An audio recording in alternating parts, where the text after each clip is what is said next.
Sometimes they just swap them out. See, like right out.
Yeah,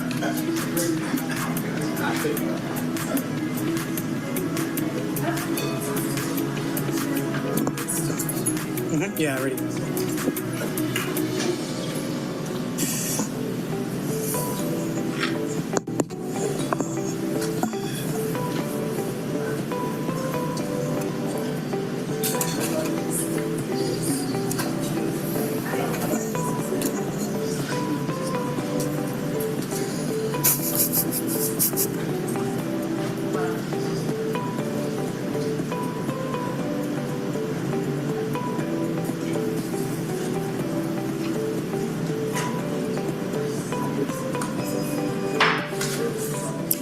Good afternoon and welcome to the May 12th meeting of the Public Safety and Legal Administration Committee. I am Andrea Boone, chair of this committee, joined by the Honorable Byron D. Amos.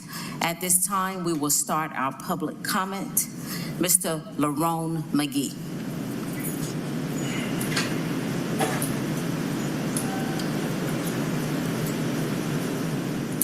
All right, everybody doing? I'm Lerone McGee, founder and CEO of From Me Unto Unity, the nonprofit. I'm here because of two action items from District 12, which is Byron Amos district, and Post 3 at large, Councilmember Bond's district. The first issue would be what was on the news concerning the woman who was assaulted and beat with a bat by the owner of a gas station about 2 weeks ago. I was in talk with community leaders, and they want that location to be closed down due to the fact that it's no benefit that comes from this business, and also due to the fact that the owner is a threat to the community and is dangerous by his own actions. The second action item would be, the substations. Now, we know that when you're dealing with the public, you're going to have some people that's for something or against something, and we're going to have a group that don't even care. So for the people that are against it, I think that it'd be best to be more transparent with them, to let them know the reason for the substation. I believe it's for the Gulch program, for the Gulch neighborhood. So the main concern is safety. That's what the naysayers or the people who are against it, they are concerned about the safety. So if it was just more transparency, something probably from the EPA or something, letting them know that, it's safe. You can, what I'm saying, it's not going to give you cancer, leukemia, or whatever. I think that'll be better, for the community. All right, thank you. Sir, you said District 12. What street are you talking about? No, District 3. You meant District 3. Yeah, District 3. I'm sorry. Yeah, District 3. Okay. That's on Joseph E. Lowry. The Honorable Byron Amos. Thank you, Madam Chair. Yes, I'm glad you corrected that. It is District 3. Yes, we are very well aware of that. We've been talking to our major about that. It was some discrepancy on whether the young lady had a weapon as well. It was some discrepancy on whether the person was detained. My office do agree with the community. I personally believe that location should be shut down, but it is legally operating. To my constituents, the best way to shut that place down is for us to stop visiting that place. It serves no purpose, but for some reason we still patronize it. And then in response to the substation conversation, there has been ongoing meetings with neighborhood leadership that has included the NPU, the neighborhood leadership as well. And there is a town hall scheduled. I will get that exact date and announce it in this meeting. But yes, community leadership has been in ongoing conversations with my office and Georgia Power, and there's a larger community meeting taking place this month for the better education of the community. So thank you. All right, thank you. Thank you, the Honorable. Thank you, Mr. Amos. Ms. Honoree Jordan.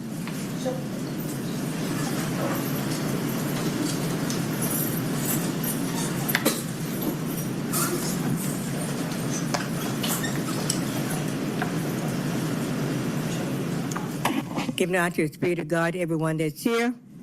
But whosoever shall deny me before men, him will I also deny before my Father which is in heaven. Matthew 10, chapter 33rd verse. Jesus constantly called for an open confession of himself by his followers. James Swift denied what Christ has done through me, and you agreed with him. You told God you don't desire Jesus' gift and the money it created through me to operate or work. He that worketh the sheep shall not dwell within my house. He that telleth lies shall not tarry in my sight. Psalms 100, chapter 7, verse.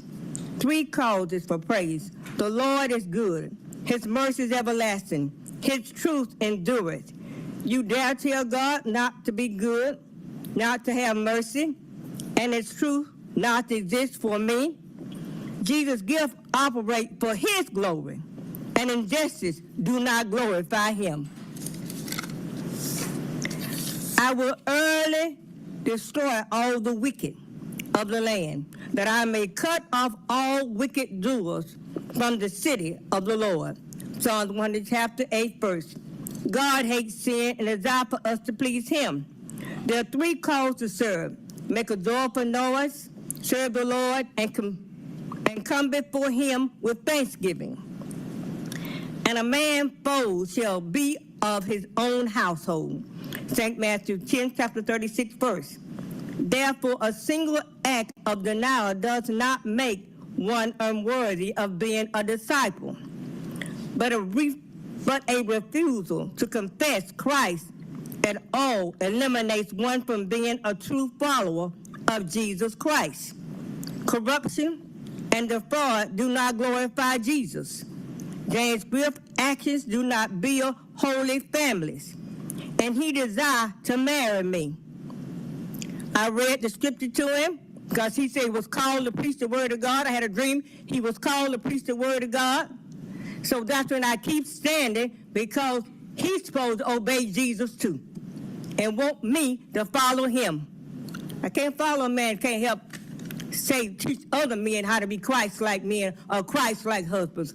I be upholding what the devil is doing instead of what Christ want to do in us. Thank you. Byron Gibbs.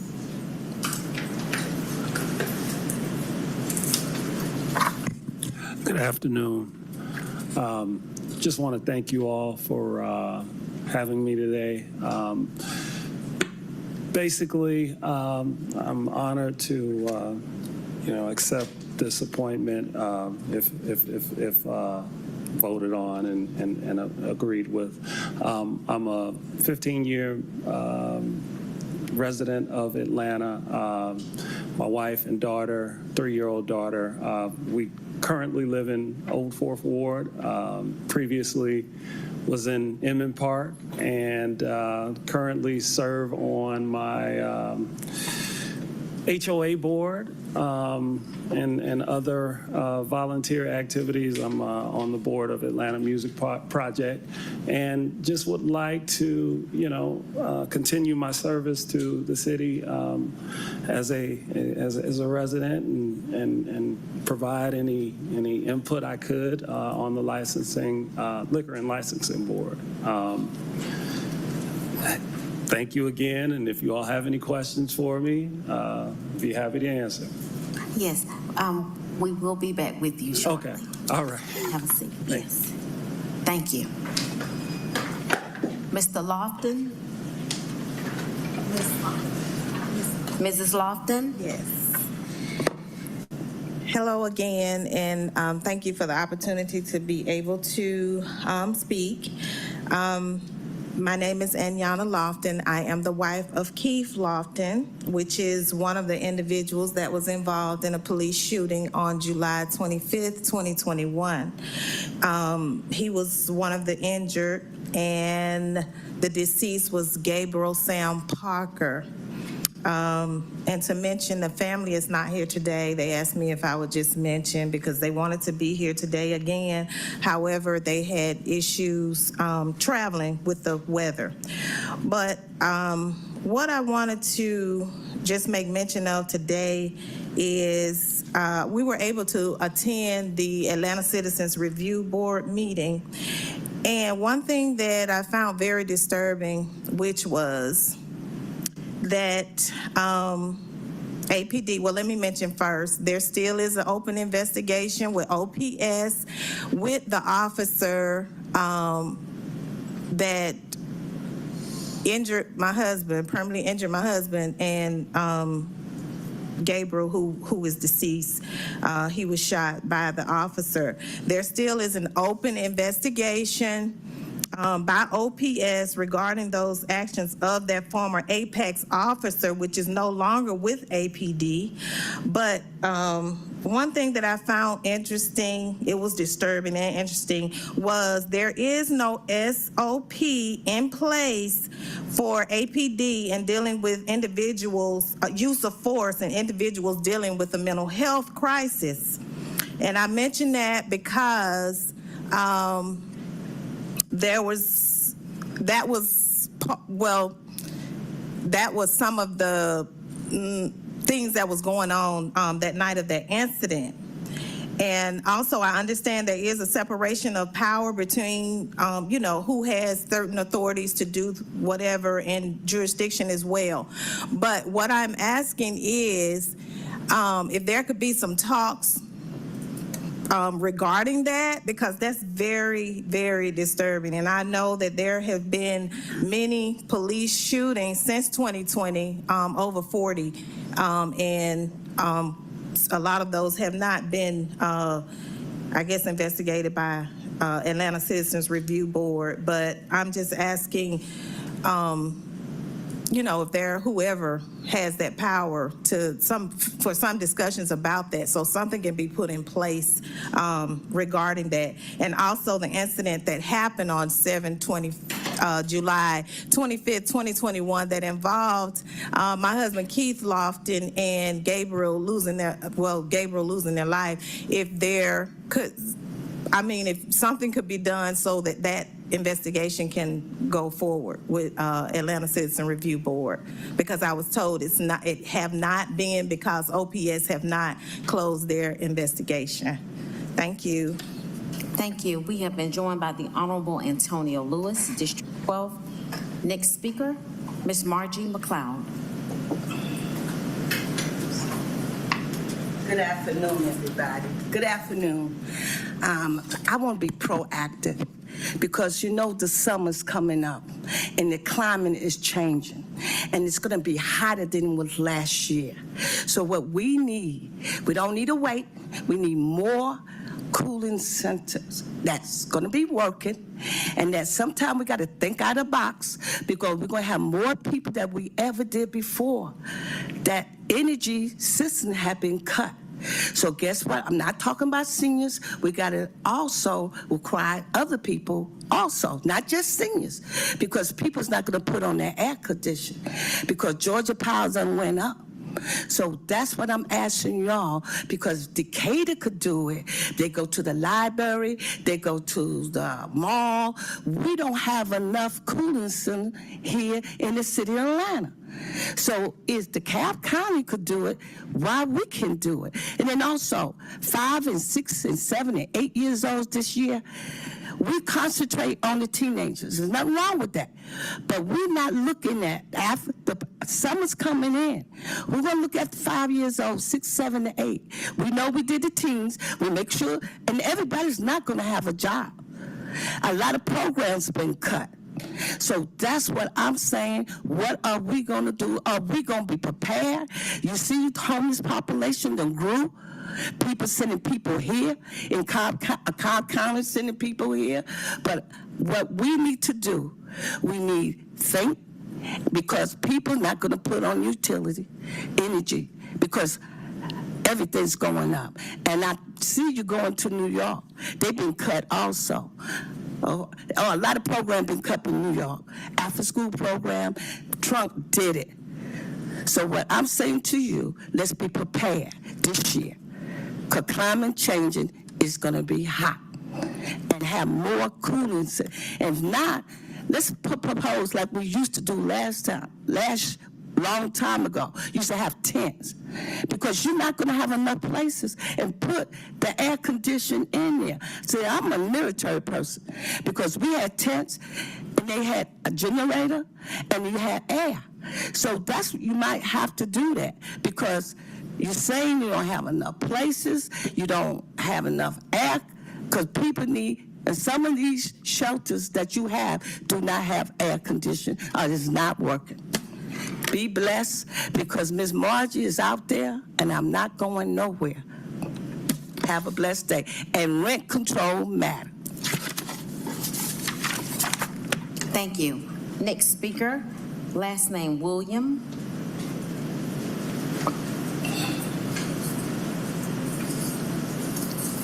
Good afternoon. Thank you for allowing me this time to speak, and I'm going to be speaking on the homeless and all the treacherous stuff that was done to them. I've been asking for a budget for when the money came down and the city of Atlanta was allotted money for the homeless. And I won't say you all, but the city allowed it to come to this, killing someone, trying to remove their properties, their tents, and also jailing the people on last week when you were removing their tents and their properties. They're crying, but no one cared. But this has been going on for the last 2 years. I've been coming down here asking if you guys will help and support the homeless women at the Restoration House on Ethel Street. You have the women and children sitting outside all night waiting to get into the shelter. And because the shelter is so overcrowded, you got the little children outside all night. That could kill them and make them sick, But I'm going to get that report, and I'm going to do whatever I can to help these people, even if it's an injunction on the monies that you guys spent that should have went to the homeless people. It's like you just don't care about the people anymore. In the past, you never saw this. You never saw mothers and their kids sitting outside all night waiting to get into a shelter. You could have done something a year ago. The mayor keeps making up, hey, 2 Peachtree Street, we're having a ribbon cutting. We're doing this, we're doing that. But I've taken names, and you hadn't helped these people in a whole year. What is going on that you just don't care about the people? We got to do something to control this situation. Women and children should not be outside all night. It's dangerous. Mothers with newborn babies, I went by there this morning and they're sitting outside. You guys are going to have to do something, because I'm going to get someone to file injunctions and find out where that homeless money went to. You guys start thinking about the people. God bless you. Thank you. We have come to the portion where we will do presentations at this time. We have our Chief of Police, Chief Shearbaum. Will you please come up?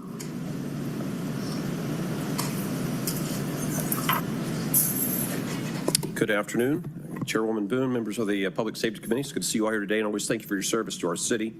Before Chairwoman Boone, if I may begin my report out for the quarter, I do want to respond, ma'am, to your concern regarding training and SOPs. We do have policies related to mental health engagement, and we're going to provide you copies for that. And our team trains extensively around recognizing, navigating a mental health emergency. So we want to make sure we have that information out there. We'll provide that to you today. That way you have that.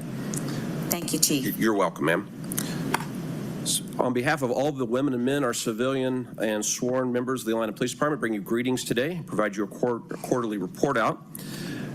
As we always do, I want to start with giving a snapshot of where crime currently stands in the city. And I know this is a combination of our biweekly report out, Madam Chair, as well as quarterly. So this is going to be crime trends as they run through week 18, which is ending in May 3rd. As you note, the categories that we track crime within the city, right now we are looking at a 11% reduction in overall crime since this time last year.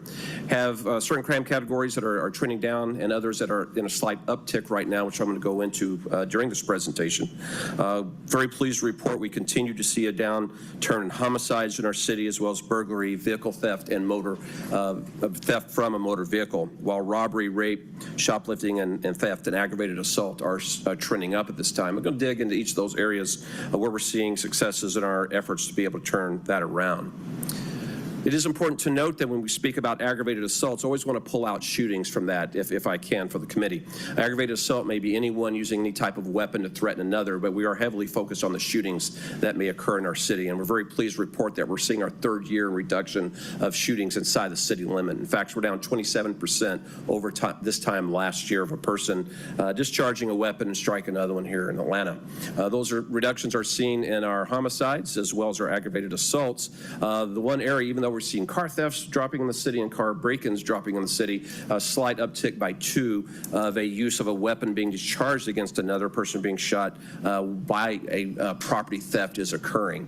Our ability to see a reduction in this area is a lot of the work by the women and men of the police department, but it's also all of the youth initiatives that are underway in the city, the group project, which our mayor speaks of, efforts of the faith community, efforts by each of your respective outreach of the offices of the city councils. We want to thank everyone that does their role in attacking gun violence in the city, making sure we're having weapons removed from the vehicles so they can't be stolen and use crimes elsewhere across. And I want to thank everyone for their work in this area. This is certainly a group effort when we can count a third year of reduction of persons shot inside the city. We track very closely homicides in Atlanta, Georgia, make sure that we're crafting strategies both within the organization and with our partners to be able to counter that. And Madam Chair and members of the committee, we're very pleased to report that as we look at our 4-year trend, we continue to see a reduction. As when we generated this report for you and we roll back the clock, when we generate that report, if you go back to 2022, we had 64 homicides that had occurred within city limits. Going back to 2023, there have been 42, and going back last year at that time, there was 41, and then we generate report there's 30 that had occurred in the city. So the 4-year reduction of homicides is present across all of our neighborhoods. But I want to note something of interest. When we briefed you all this time last year, domestic homicides was the #1 reason someone had lost their life in Atlanta, Georgia. This was highly concerning. We had not seen domestic homicides be at that level. Escalating dispute, which has always historically been the leading cause for a homicide, had actually dropped to second. And that is when our mayor launched the No More campaign, alerting everyone to this trend, pushing out what the danger signs were of an individual in a toxic relationship that may be a victim of domestic violence that could lead to someone losing their life. And by pushing out that effort, we started seeing throughout the city those trends starting to drop. And so when we brief you today, you can see domestic is tied for last place for the reason and motivation with only two too many, but certainly not the leading cause as we saw last year when we gave our first quarter presentation in this body. Escalating disputes has returned to its #1. Members of the committee, this is over ridiculous disputes, parking spaces, fights over infidelity, fights over money that leads individuals to grab a firearm or a knife and then commit a murder. And that's something we continue to need the public and our faith communities help with. The #2 reason individuals lost their life in our city so far this year has been a drug-related robbery.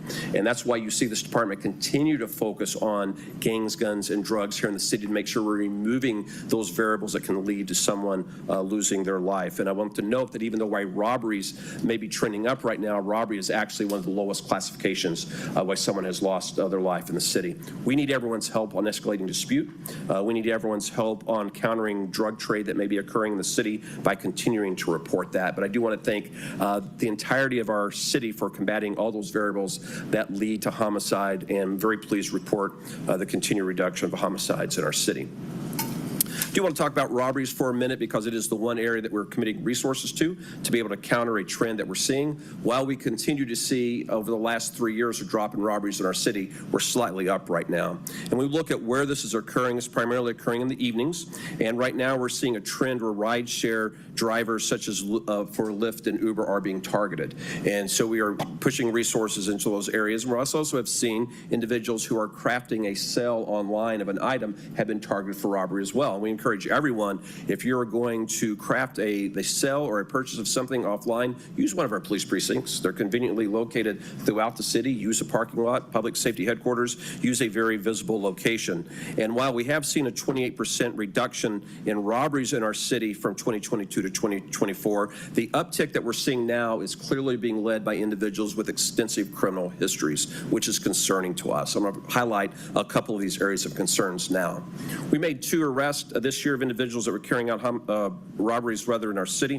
When Mr. Theodore Blackwell was arrested by the Atlanta Police Department for this robbery, he had already been arrested 21 times for previous criminal offenses. He had been convicted for 5 felony convictions. And this is what we're seeing the trend of robberies right now. That individual was able to receive a bond and did post that bond on April 22nd, despite the fact of being identified as a recidivist and a repeat offender under the statutes of the state. Second individual, Sean Bowens, charged and arrested for committing robberies in our city, had been arrested 37 previous times between the state of Illinois and Georgia, and having been convicted 5 times of a felony, again meeting the statutory definition of recidivist. Now, I am pleased to report that the judges, seeing this extensive record and that he had again targeted a citizen in our city, has held him without bond. And we want to ask the judges, please, when we put cases before you and you see extensive criminal histories and see an individual has committed an armed robbery in our city, to take note of that and to do due diligence. That trend continues, however. These are individuals we have issued arrest warrants for, charging them with committing armed robbery inside the city of Atlanta. And please take note, Mr. Brooks, who's currently wanted, and if anyone knows their whereabouts, please call Crime Stoppers, email us at tip@Crime-Stoppers. There is a cash reward, can remain anonymous. 4 felony convictions, 28 prior arrests, and Jarek Harris, 3 felony convictions, 26 prior arrests. So members of the committee, this is very frustrating for us when we see individuals back out into the communities offending, committing armed robberies, knowing that they have been before the judicial system time after time after time. And if anyone knows the whereabouts of Mr. Brooks, the whereabouts of Mr. Harris, we ask you do call Crime Stoppers. Please make us aware so we're able to remove them from the street before they can harm anyone else in our city. Last time I appeared before this group, there was concern related to the number of motor vehicle thefts that we were seeing at the airport. As you know, last year we saw vehicle thefts in the city drop by double digits, and you also know we had a slight increase at the airport during that same time.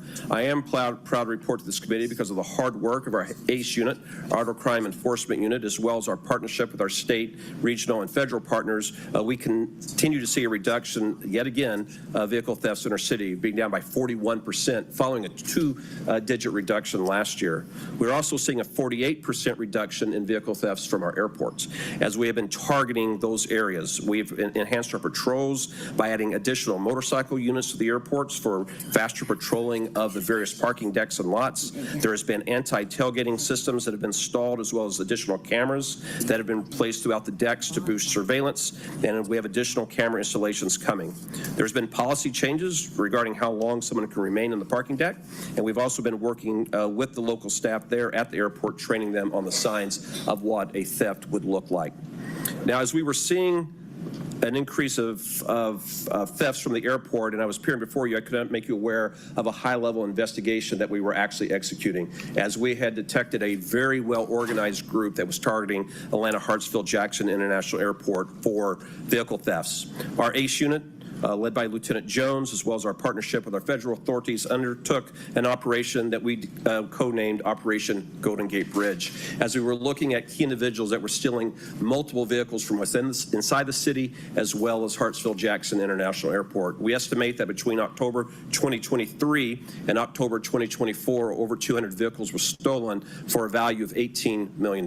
These vehicles were being distributed throughout the country, and they were also being moved outside of the United States for sale. We were able to determine that during that investigation that many times high-end vehicles were being targeted, and that the thieves were able to clone the various starting devices, fobs, if you will, to be able to start those vehicles.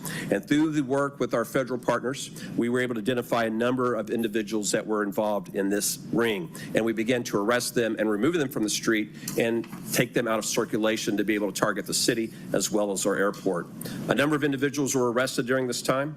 We have their names placed here on the screen. As you can see, and 2 of the individuals that we targeted for stealing within the city and the airport. Once these arrests started being made, we started seeing a noticeable drop in vehicle thefts in our city. And we certainly started seeing a drop of vehicle thefts at the airport, which accounts for almost the 50% reduction that you see. And again, this was a high targeting of high-end vehicles. Oftentimes, the buyers of those vehicles would actually tell the thieves what they wanted, what they were looking for, and the thieves would go out to try to find that vehicle to be able to steal that to provide it to them. I want to thank our ACE unit, our Auto Crimes Enforcement Unit, our CID, both the Criminal Investigations Division, both here at the city headquarters, as well as the airport, and our federal partners for their work on Operation Golden Gate Bridge. And if anyone across the country thinks they're going to come to Atlanta, Georgia, to organize crime rings, to be able to target our citizens, you're going to meet a focused law enforcement coalition that is apprised of many agencies that will do just what we did under Operation Golden Gate, which is identify you,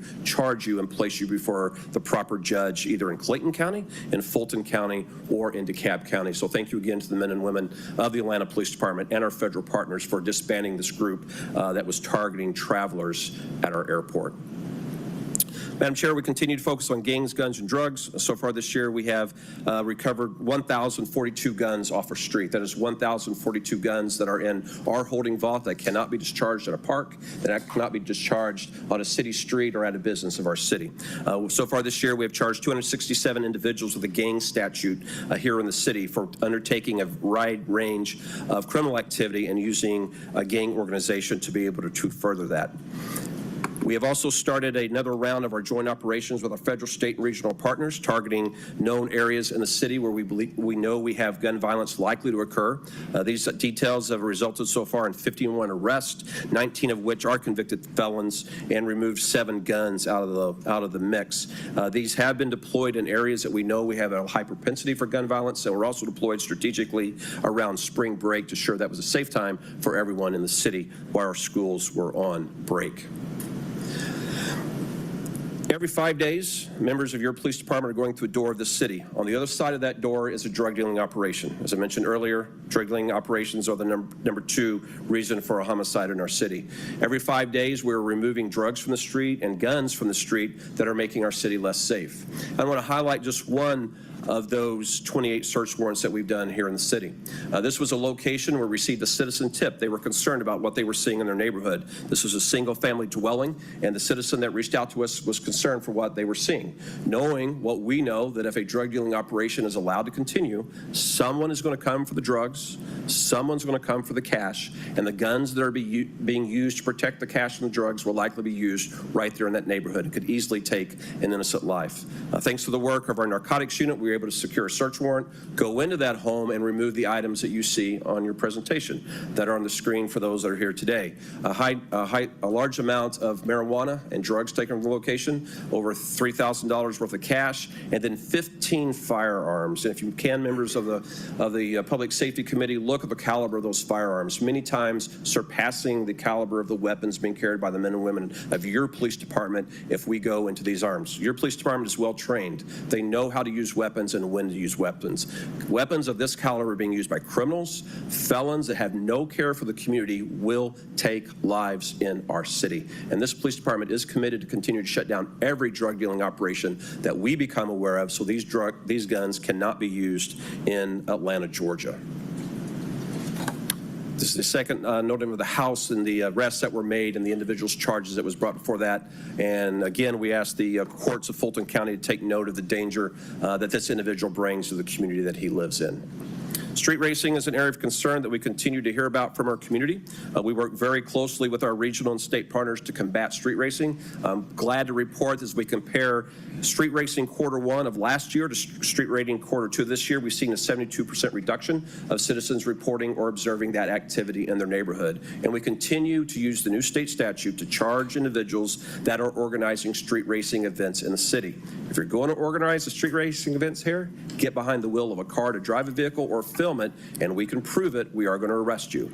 Christopher Fawn is an individual that was out on probation for organizing events in the city. We believe and have alleged that he is yet again organizing events in the city, and we have moved for his probation revoked, and he was recently arrested by this department for organizing events in the city. Street racing is illegal. Street racing is unsafe. And if you're in close proximity and an individual loses control of their vehicle, we could easily have lives lost. And I do want to thank our Solicitor General, Keith Gamage, for his work aggressively charging individuals. So far this year, we have arrested 2 organizers. We have impounded 4 vehicles, recovered 4 firearms from those vehicles, as well as conducted 35 traffic stops and 27 traffic citations to curtail this activity inside of Atlanta, Georgia. I want to continue to highlight the incredible work being done by the women and men at our E911 center here in the city. As you all know, through various times of briefing this committee, we did contend back in 2023 with an elevated answer time in E911, 24 seconds on average for us to answer a 911 call. Through the incredible work of Director Arnold and her team, bringing on technology, process enhancements, as well as growing the staff, we dropped that through 2024 to 12 seconds. And I'm very pleased to report, as I stand here today, the current average time to answer a 911 call in the city of Atlanta is 9.7 seconds. Whether you're reporting a medical emergency, a fire, or a police need for the police of this reduction. A couple things to take note here. One of the key contributors to this, or help contributors, is the growing number of web portal calls being given to the 911 center. Meaning if you want to alert the police of a matter, and it may be noise complaints, illegal parking, file a police report after the crime has occurred, and you need the police to respond, but you do not want to tie up a 911 line, this is the way to go. If you go to atlantapd.org, you can find the portal. So far this year, 2,683 citizens have availed themselves of that means to be able to alert the police department. When we generated this report for you, it was at 1747, so it has grown during that time. This was comparing, I apologize, to quarter. But right now, year to date is 2,683. This helps us keep the 911 answer time down. So thank you to every citizen that has availed themselves of the web portal. We ask that you continue to do so. I was pleased to report to the FEC committee last week the growing size of the Atlanta Police Department. And I want to thank the administration. I want to thank this body for investing in the men and women willing to do the difficult and the dangerous job on behalf of our city to pay pensions, the Public Safety Training Center, and vehicles. The department continues to grow. We are currently now at right at 1,750 officers. The last time we were at that point was in 2021. We continue to see our attrition slow, and we also continue to see a growing number of individuals entering the police department. Despite having onboarded 118 new future officers so far this year, we continue to have 25 scheduled to onboard, 85 that are in the pending approval process, and 350 that are currently in their investigation status phase. So the future of the police department looks very good. In fact, we have had to expand our recruit training schedule. Generally, when times were good, we would start a recruit class every other month. But now, through the month of September, we will be starting a recruit class every single month. And we will assess in September whether we need to keep that schedule or if we can return to the every other month. But for those that are saying yes to service, those that are saying yes to joining the Atlanta Police Department or Atlanta Fire Rescue, we want to thank you for entering a noble profession, one that will always make a difference and giving back to your city. And we're excited to have so many people willing to serve in the Atlanta Police Department. Now, we do a lot to recruit talent into the organization. We travel the country. We hold a number of events regularly at Public Safety Headquarters, but now there's an opportunity to join today. We did, during this quarter, Madam Chair, open the very first ever APD Recruitment Center, which is right next to Public Safety Headquarters. It is where the space where the former credit union union used to be.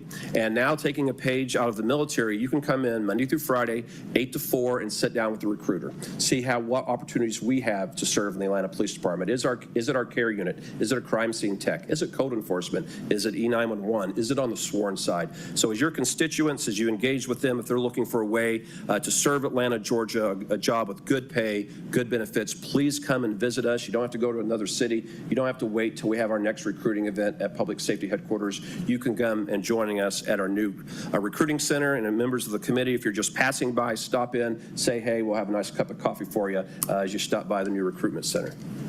Just want to note something. If you are looking for some downtime between your meetings, go check out our social media, be it Instagram, Facebook, or X. You will notice a boots on the ground recruitment video that was shot by our own team, those dedicated men and women who staff the center, just that I showed you. They shot that video at Public Safety Headquarters and out at the new training center, encouraging individuals that if you want to serve, this is a great organization to serve in.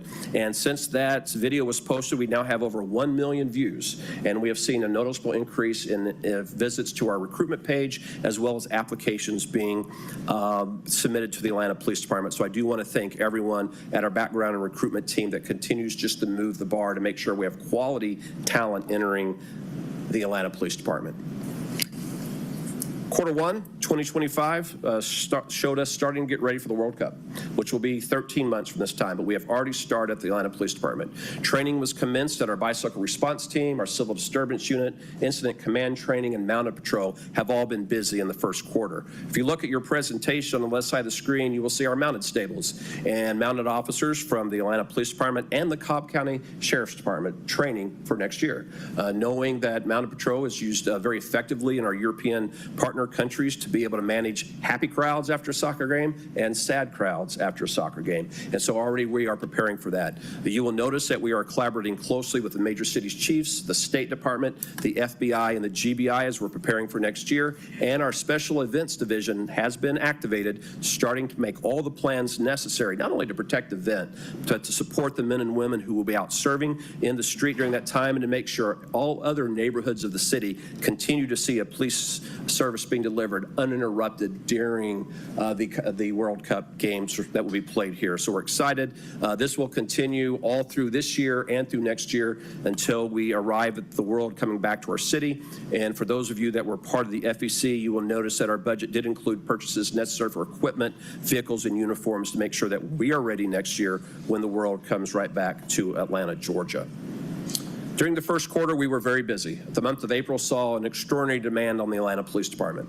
Not only did we host Martin Luther King Day celebrations in March and events honoring Dr. King, we also had a 4-day operational activation for the college football championship game that was held here. We had over 500 officers assigned to that detail, 12 hours a day. We also, during that time, honored former President Carter, the funeral for Senator Fort, as well as weather events that occurred in the area. And I want to thank the men and women of the department, civilian and sworn, for an extraordinary January, making sure that we had no critical incidents occurring in the city while we were a very vibrant time. But it wasn't just events that was on the calendar. We had not one, but 2 winter events that hit us in January.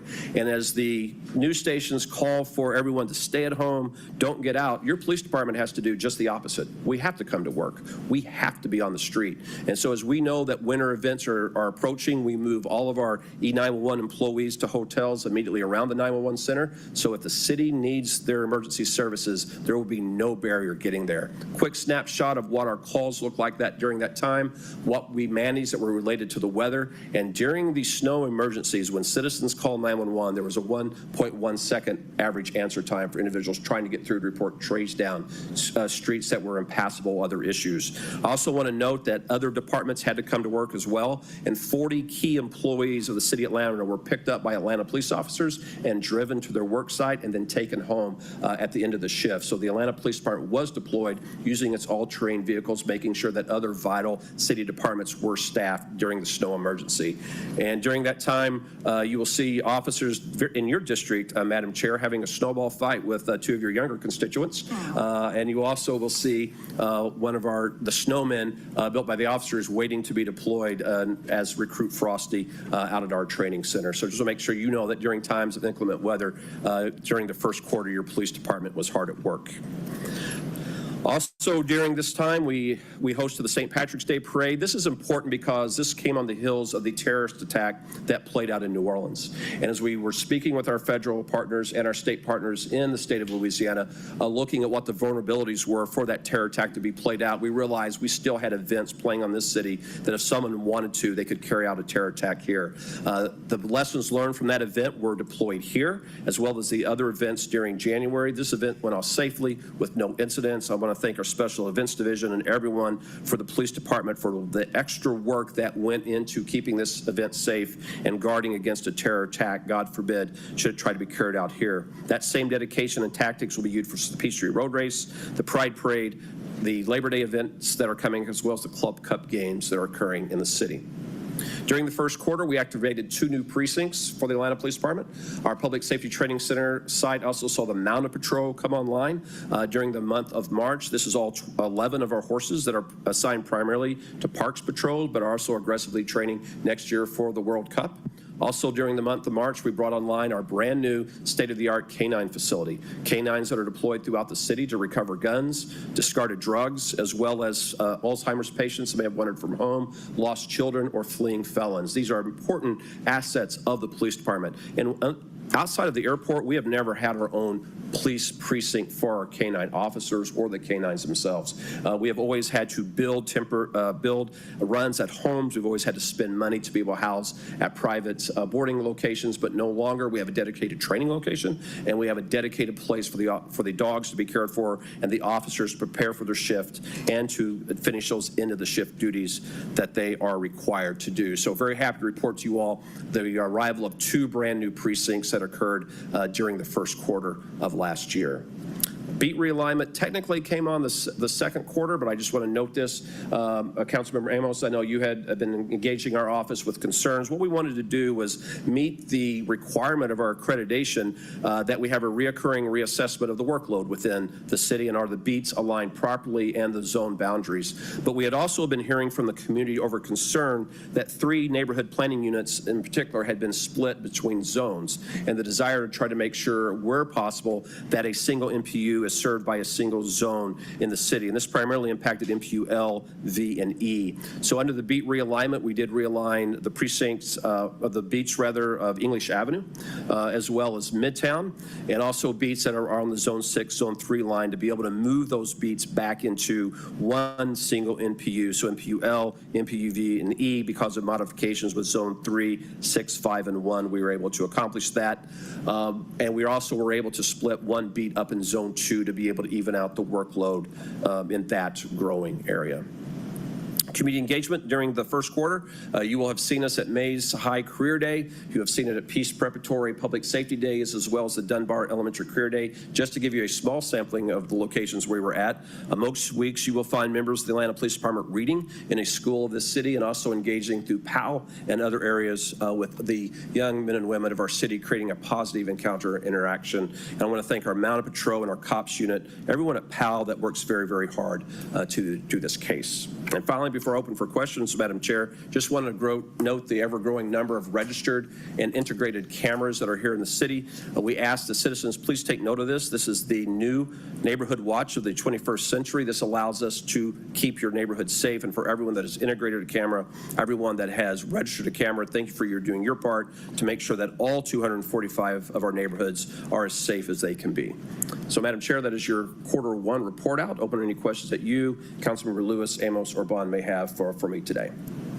Thank you, Chief Shearbaum. That was a great report. We have been joined by the Honorable Michael Julian Bond. At this time, we do have questions from the body.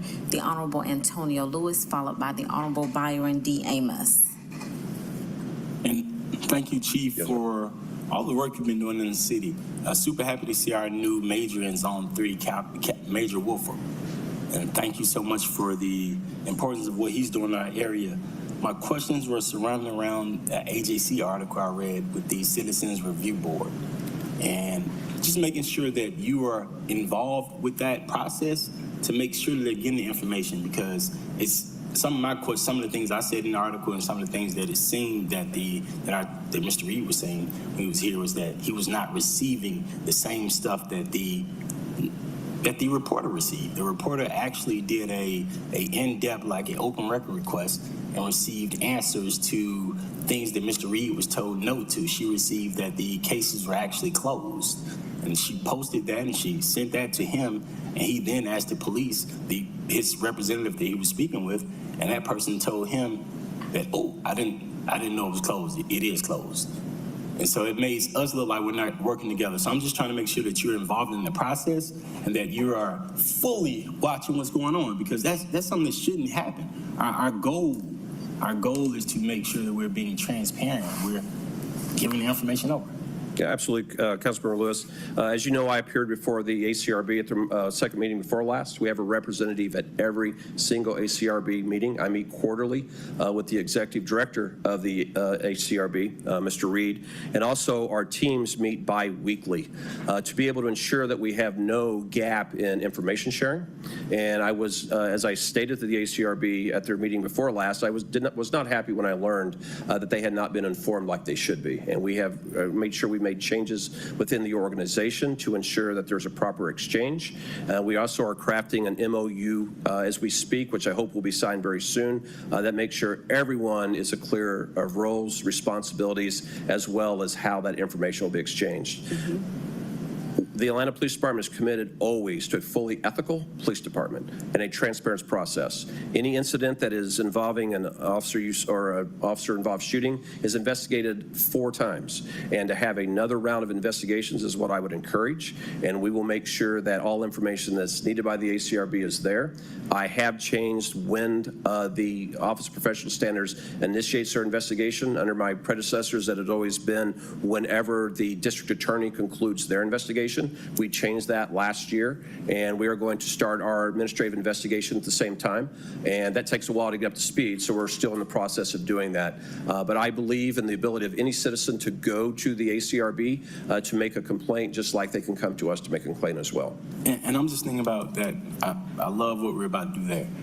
I'm also thinking about that one instance in which Mr. Reed asked. He was very specific. He asked about 3 specific cases, and the cases came back. The AJC actually did an open record request, and it turns out that what Mr. Reed was told was false.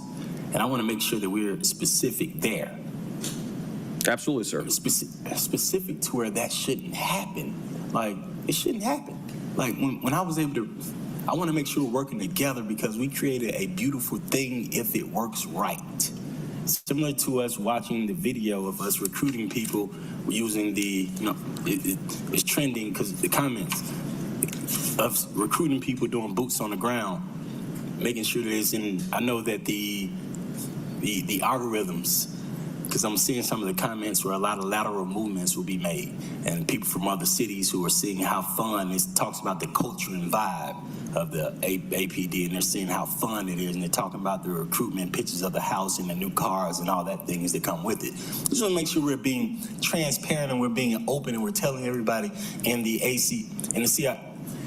We're making sure that Mr. Reed is getting all the information similar to how we're recruiting, making sure we let people know you get a new house, you get a car, and it's boots on the ground dancing. Absolutely. Councilman Lewis, do not disagree with you. He has my commitment. He and I speak very, very regularly.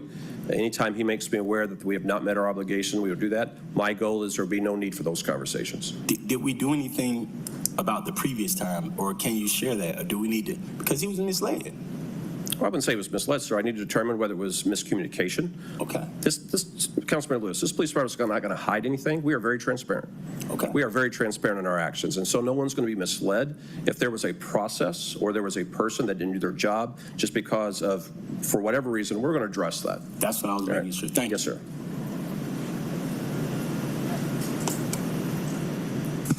Thank you, Chief. First and foremost, thank you to you and your team, the men and women of the Atlanta Police Department. I think it was back in January of this year, in which I think we was in the council chamber. It was Atlanta Police. We had city solicitor. We also had the judges of the city of Atlanta. And I asked the question, how do we end this ever-ending cycle of recidivism? I don't know if it's something that we as a committee or a council need to do to dig deeper. I don't want to say no one is doing their jobs, but your team is constantly putting people where they need to be off the streets of Atlanta, and some kind of way they're ending back up on the street for you to have to put them away again. So I know it's a question that you really can't answer because I think it is outside the structure of the Atlanta Police Department to handle it. It is really the judicial system on my side as I see it. But you have my word that I will start to dig deeper to understand how we can give the citizens of Atlanta at least one day of rest of having criminals who have proven themselves 28, 30, sometimes 40 times being arrested, is not interested in being on the city streets of Atlanta and being a contributing factor to society.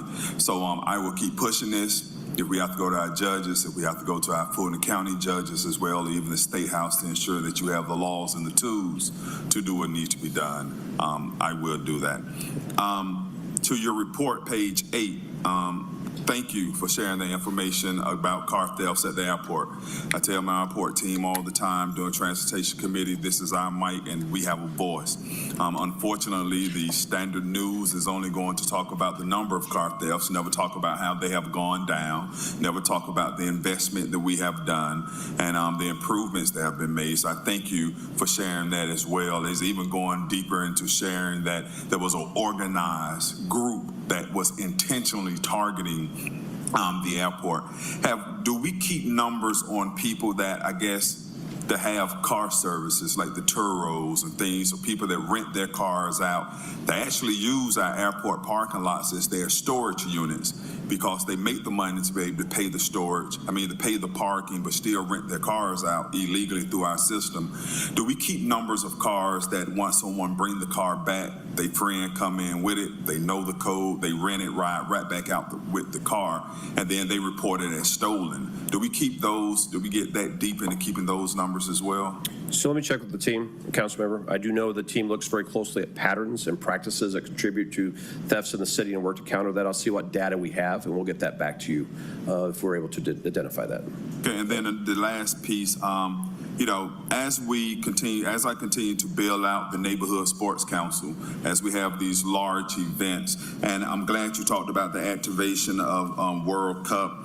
As we talk to the NPU public safety chairs of the neighborhoods that surround the event centers, can we begin to share with them little nuggets? I know we can't share everything, but for a community that is already there existing, that see our lives drastically change on that day, is there anything that we can begin to share with them as far as traffic flow and things of that nature, and just not around World Cup, period, because we have our public safety units, our public safety people in the NPU that could be able to share with the larger community, so it's not two walls meeting each other on that particular day. So I'm not really sure what that looks like, but if there's anything that we can begin to use the mechanisms, we already know that work when it comes to community engagement and our NPUs, it'd be greatly appreciated.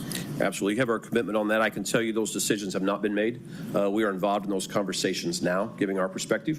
And so if there's anything in particular you want us to take those conversations, Councilmember, let us know so we can represent the concerns of Vine City, English Avenue in that area. Okay, thanks, sir. Yep. Madam Chair, yeah. Do we have any more? Mr. Michael Julian Bond? Thank you, Madam Chair, and thank you, Chief, as always, for a very thorough presentation on the report of the excellent work that the Atlanta Police continues to do on behalf of our citizens.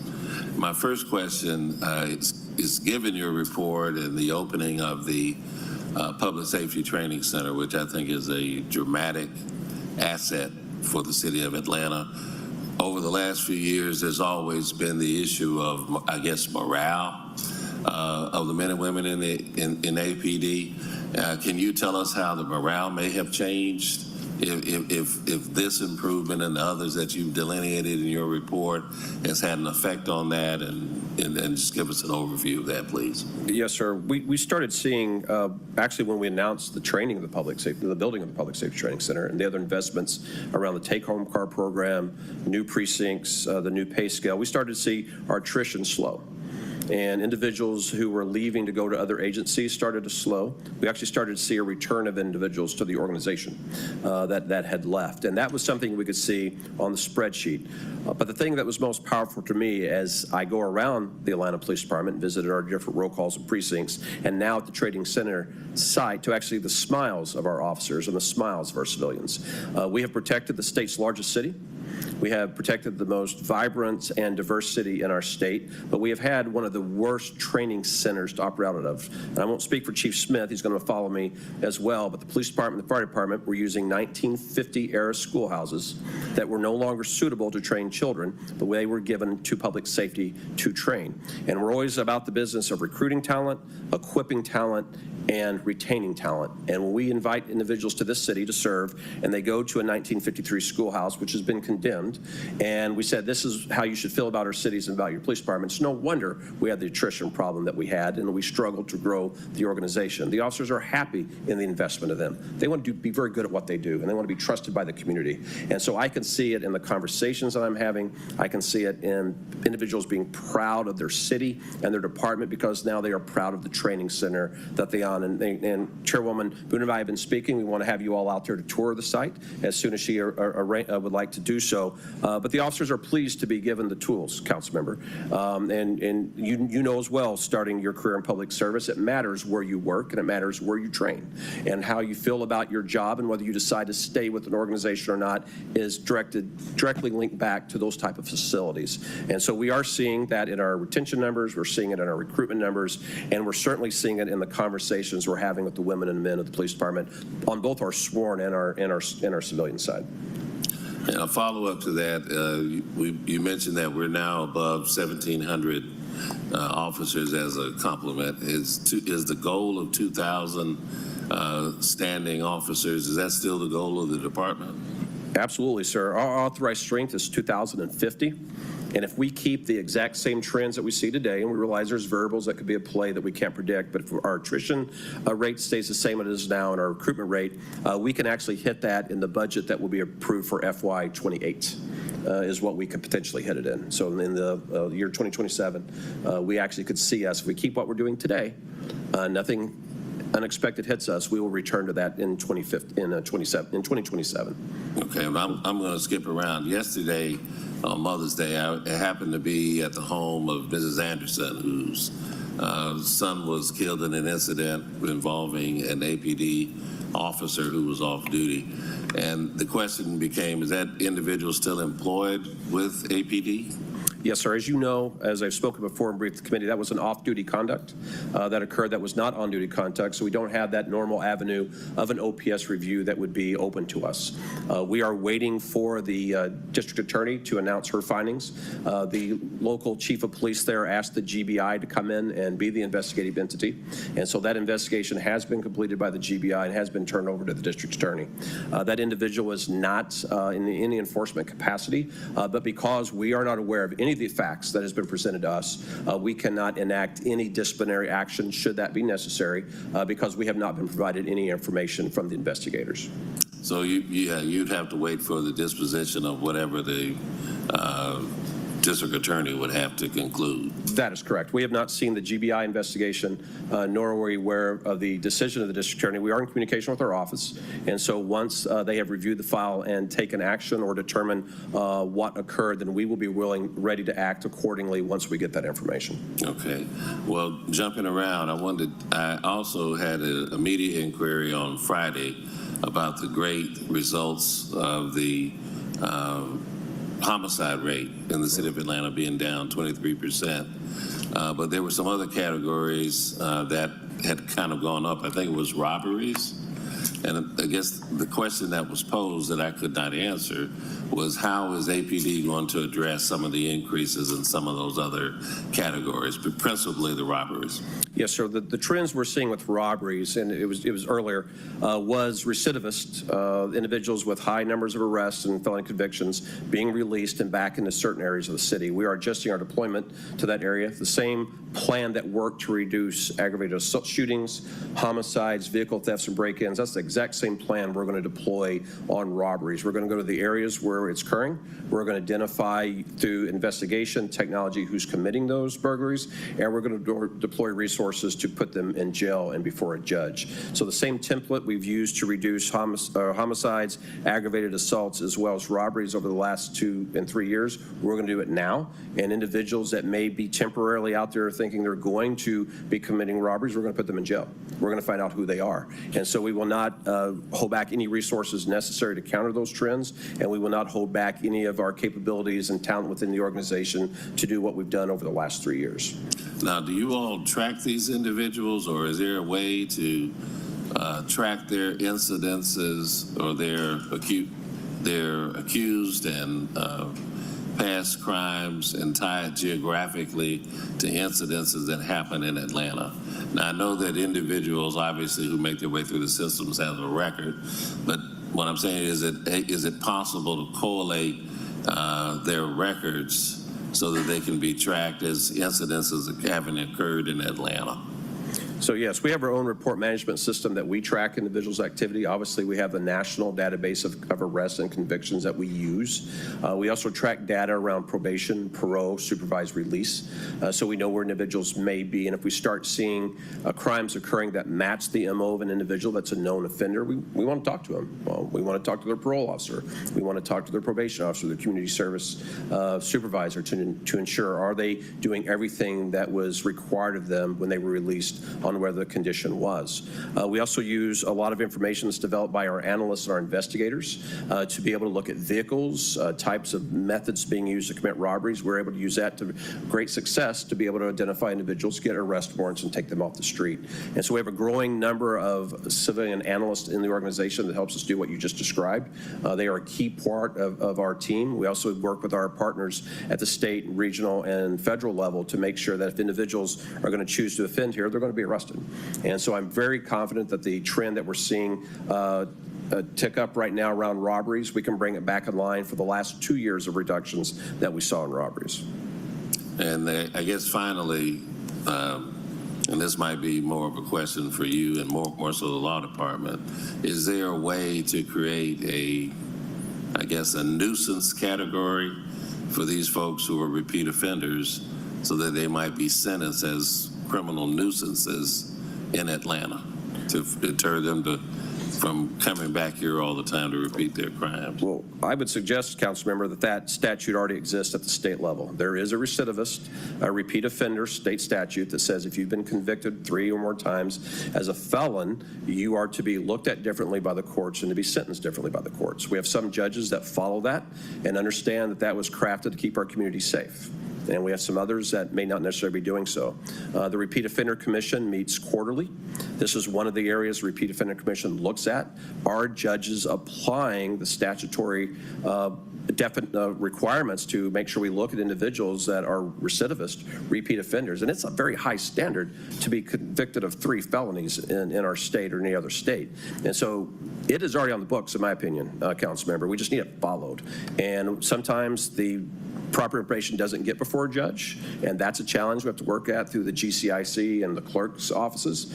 Sometimes there's a disconnect in convictions getting onto the system, and so this is why the Repeat Offender Commission meets. They have monthly working group meetings, quarterly board meetings, and this body here has a representative on that. We have judges from the Superior Court, State Court, prosecutors that are present as we try to do what you just described, is make sure that the individuals that are committed to a life of crime that have not taken advantage of all of the resources that may be available, they're held accountable. So I would suggest that statute already exists. We just need it to be followed. So it only applies to felonies, not misdemeanors? That is correct, sir. That is correct. Well, that probably needs to be addressed as well, I would assume. All right, well, thank you very much, Chief. Sir. I really appreciate the presentation that you put forward today, and please pass the word along that the citizens of Atlanta are very enthused about the work that APD is doing, and I applaud yourself and the men and women of the department, from your office all the way down to the folks walking the beat patrol in the neighborhood. Oh, and that's something else. I do want to thank you for what for sending the major over to meet with the business owners over on MLK to address those issues that they're having there on that corner with the new construction. I appreciate that. But we do want to please send our best to the rank and file. We appreciate what you do. Will do, Councilmember. Thank you. Thank you. The Honorable Antonio Lewis. And once again, I concur with my colleague that we truly appreciate the work that you're doing, truly appreciate the crime reductions in the city, knowing that it's a true group project. But when you said that Mr. Melvin Potter is still on the force, and I'm thinking about last year when we talked about fitness to serve, I'm reading the same exact report, thinking about the ACRB, and looking at Mr. Howard Portis. And if a person is accused of having if a person has certain charges, they can't get a job with the city of Atlanta at the airport. If a person has certain charges, they can't get a job with the city of Atlanta Police Department. If a person has certain charges, not even filed, and I know this, I got the people who've tried, and so I can go and get them too. And so if a person has so you're saying that similar to Mr. Howard Portis, I'm just thinking about, so you're saying if an officer gets charged one of these charges, they can stay on the force? No, sir, that's not what I said. And as it relates to Officer Potter, he's not been charged, sir. Okay. He's not been charged. And so we are waiting to see, but because a concern was raised that we had concerns with, we took him out of his enforcement capacity. All right, and he was placed in non-enforcement. There's been no charges that he's been convicted of. There was an allegation of failure to do a test, which we felt that was serious enough that we removed him from enforcement capacity. But there's been no criminal charges that have been made related to the shooting. Once that decision is made or not made, we're going to move in the appropriate direction. We need the same facts that this body is interested in, and we need the same facts that the family's interested in. And once we're in possession of those facts, we will know the right course of action. Okay. That changed a lot. You said no charges have been made, and that'd be Fulton County would need to do that portion. Yes, sir. Allegation of failure to comply was not. If a person applied for a City of Atlanta Police Department job right now and they had failure to comply, could they receive a job? We would have to look at that, sir. We don't hire anyone that's a convicted felon, been charged with most offenses or convicted of most offenses. I think we have to distinguish, sir, between a charge and a conviction. And so that is distinction. I would also remind you, sir, that we remove people from the organization when they don't meet the standards. And so we dismiss individuals when they don't, or we provide the disciplinary action which we think is appropriate. Okay. I do not. So I'm thinking about now Mr. Howard Portis. Well, sir, I'm not familiar with Portis. I think that was a 2021 incident. Is that correct? Howard Portis, it was more than one incident. We'll get it, sir, and get back with you on that. That one I'm not familiar with. I'll go through. Yeah. And so, because it's right now, and it's questions that people are asking me. And so, similar to the question I just asked you, because what I heard, what people are asking me questions about what's in the AJC right now. The AJC came and asked me. That's how loud it is. And so, Mr. Howard Portis was charged with sexually attacking 3 women while on the job, 3 different occasions, and wearing this Atlanta police uniform, March 25th, 2021. And do you know the case? No, sir, I do. I'll have to look at that. Yep. Okay. So the 3 cases, and so they haven't. Okay. So he stayed on the job. I want to give you the dates. From September 2020, and then he did another one, March 25th, 2021, and then the third time was April 21st, 2021.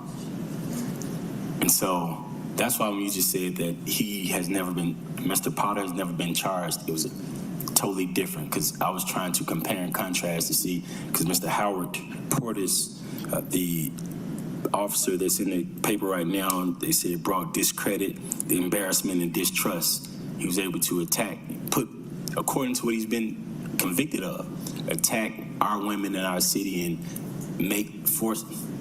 forcibly ask them to perform oral sex on him. And 3 times in the city of Atlanta. It's in the AJC right now. And so that's why I wanted to know if we keep people who have allegations of failure to comply or certain allegations on the force. I'm also thinking about, because of what you just said, people who may have got a DUI while they were off duty because they are going through a process. if a person is trying to apply for the APD right now who has a DUI charge but not convicted, can they get a job with APD? It generally would be disqualifying at that time, sir. The second one, the first one you described, we want to get all the facts on that and provide it back to you. If I had the file in front of me, I could answer each of your questions. I do not. So not the ability to have a conversation with you because I don't have the file in front of me to tell you what occurred, when it occurred, and what action is. Okay. This police department, sir, has a high standard. Okay. You cannot do this job if you don't meet that standard. I have, since I was the chief of police in 2022, removed individuals from this organization, fired them when they no longer meet the standards. People that we do not hire in the organization. If we send the wrong person out to the street wearing the uniform that we should not, we break the public trust. So if the question is, does the chief of police have a high standard? The answer is yes. If the question is, does the chief of police follow due process? The answer is yes. And if the question is, the chief of police allow the wrong people to remain on the police department? The answer is no. We're going to remove those individuals. So I can't have the conversation around that one because I just don't have it in front of me. Allow me to get the file, look at it. We can tell exactly what the department knew, when the department knew it, and what action did they take. That description that you just gave us, no one I'm going to allow to wear the uniform of the Atlanta Police Department. But I would need to look at that file to tell you what happened in 2021. As you know, I became chief of police in 2022, sir. Yeah, and I was saying they did before, and it was just that recent. 2021, I was literally 1 year before you came on. Right. And so that person was in that department. Allow me to look into it, and you'll hear back from me as we normally do today. We'll call you. You answered the question too. You said if the question is if the police chief will not allow someone to stay on the force if they are committed certain things. That was the question. You said Correct. no, you will not. Right. So That's that's correct, why I'm sir. looking at Melvin Potter because I know he was off duty, but it was also a murder. I mean, someone died. He hasn't been charged, and so that's why a lot of this stuff changed because he hasn't been charged. That's correct, sir. The conversation is actually with the charging agency. That's correct. Thank you again, and that's why I started off the conversation. Say I love making sure that our police officers that are taking care of our city the right way are taken care of, making sure they get the houses that we're recruiting with, get the cars. I voted for all of those to make sure they get the stuff that they need. But when we have officers when we have a history of just 1 year before you, literally 1 year before you, so that literally 1 year before you. That's a recent history. I got to make sure we're looking into it, and a history of just last year when Mr. Reed, and we're going through it right now with the AJC, with Mr. Reed receiving communication that may be different communication, as you said. I just want to make sure we're watching that stuff. Absolutely. Also, the same history with Mr. Darren Brown, because we just had something else that happened on Darren Brown Street over in Decatur. But I know about Mr. Darren Brown, so that's in my recent history. So thank you again. You're welcome, sir. Thank you. Do we have any more questions for the chief? Chief, thank you. Will you please introduce this wonderful team that you brought with you? Absolutely. Please stand, ladies. Please stand. We have our Assistant Chief of Staff and the Chief of Police Officers, Captain Towns Massall, and as well as our City Attorney that's assigned to us, Shamia Washington. And my apologies, Councilman Boone, for not introducing them.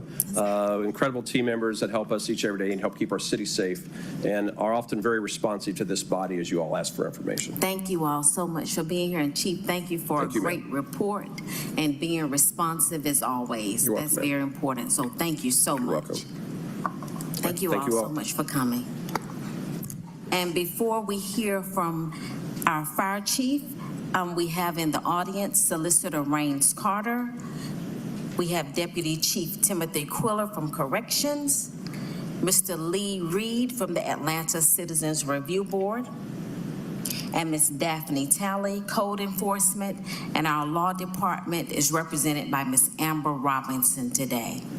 Did we miss anyone? Thank you all so much for your attendance. And now, Chief Rod Smith, Atlanta Fire and Rescue Department.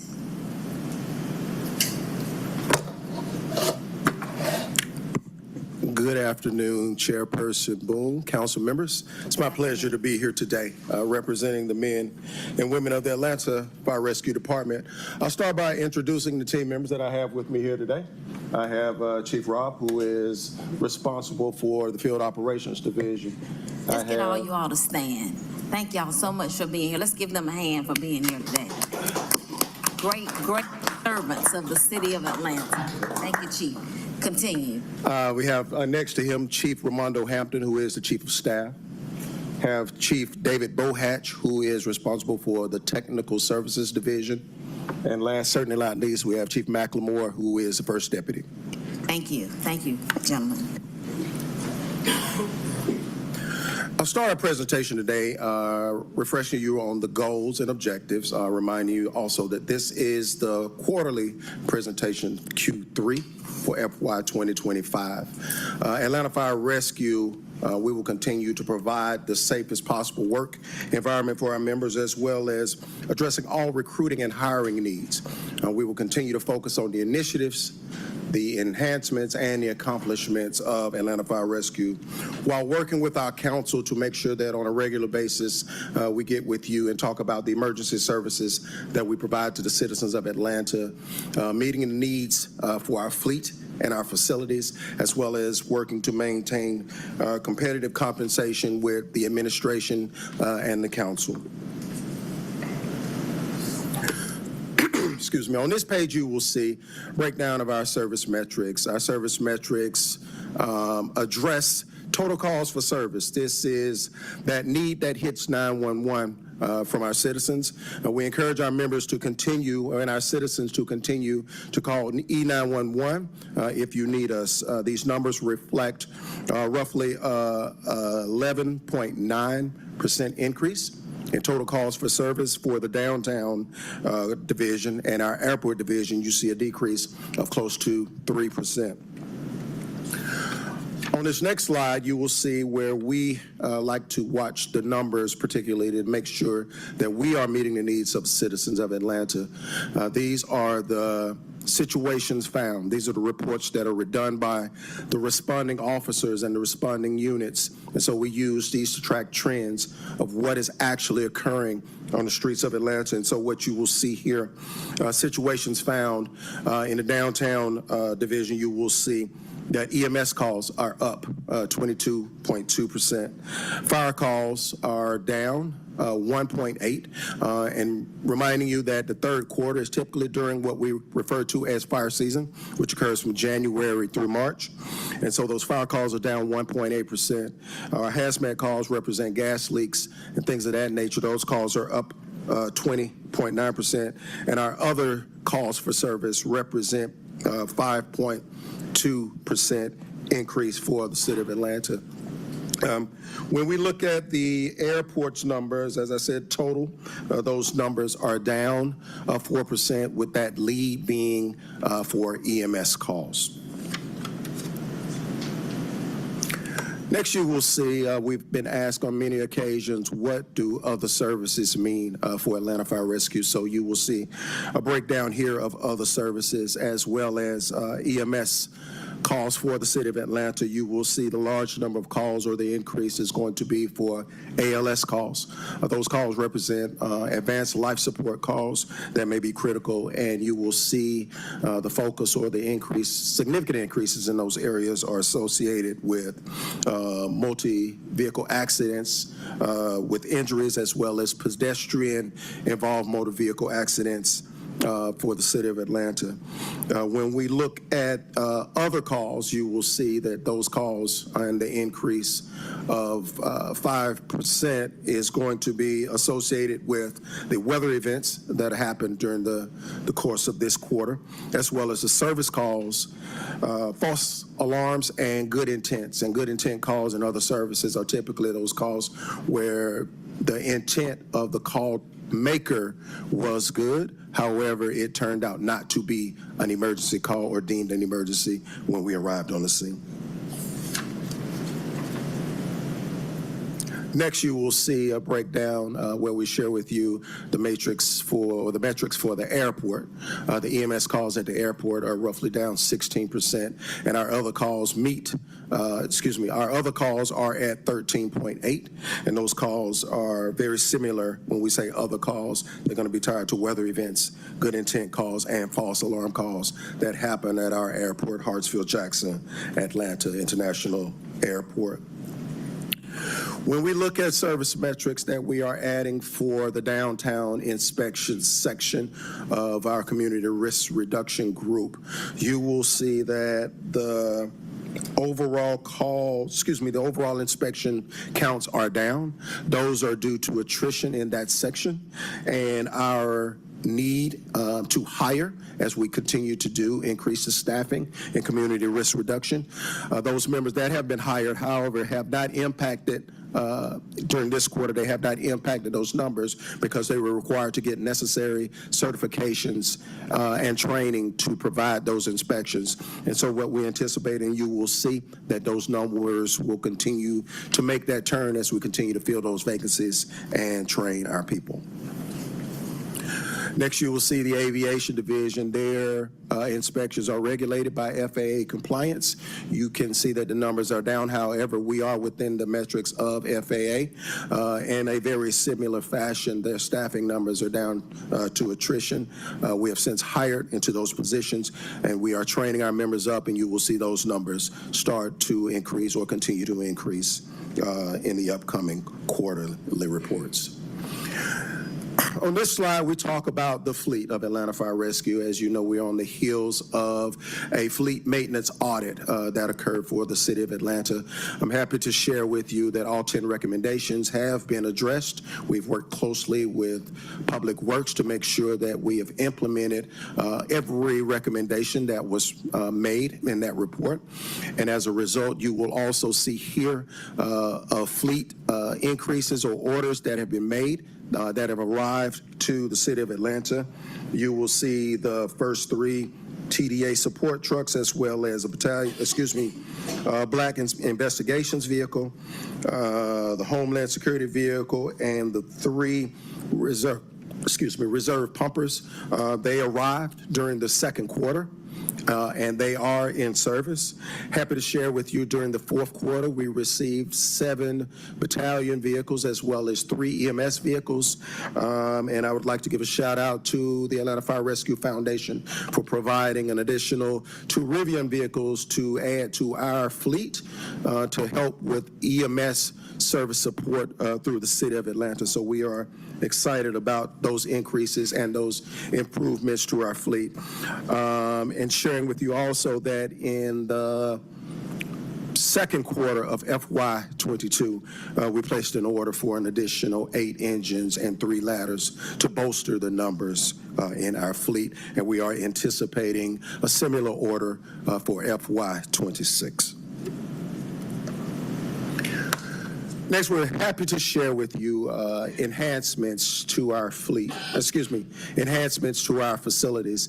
It's been a long job, and I want to thank the council members for working with Atlanta Fire Rescue and Administration to move Atlanta forward and to help us with these initiatives. We are very happy to share with you that we conducted our groundbreaking for Station 30 as well as Station 26, and the construction of those 2 stations are well underway. And we're anticipating, very excited about preparing for a grand opening for both those stations before the end of this calendar year. We have Station 25 and Station 31. We are anticipating a groundbreaking for those stations before September or before the second quarter of the upcoming fiscal year. And then we have ongoing renovations through the assistance of our council members as well as funding that's being provided by the administration to assist with stations like 21, where we're renovating the kitchen, Station 14, where we're doing the kitchen floors and some miscellaneous repairs, Station 1, where we're doing the bunk room, common areas, doing exterior lighting, exterior painting, repairing the fence, and Station 34, where we're doing a makeover of the kitchen. We will continue the Bay project, which will be in phase 2. It is a part of the FY26 budget, so we're anticipating your approval of the budget through the mayor's office to continue that project.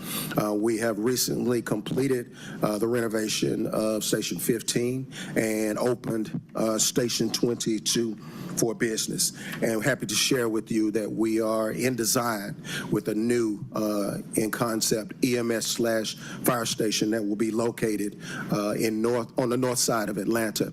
This will be the second EMS-focused station in the city of Atlanta, so we are very excited about that. Next, you will see the recruiting and hiring numbers for Atlanta Fire Rescue. And so while we continue to receive close to 2,000 applications, our hiring numbers right now are at 35.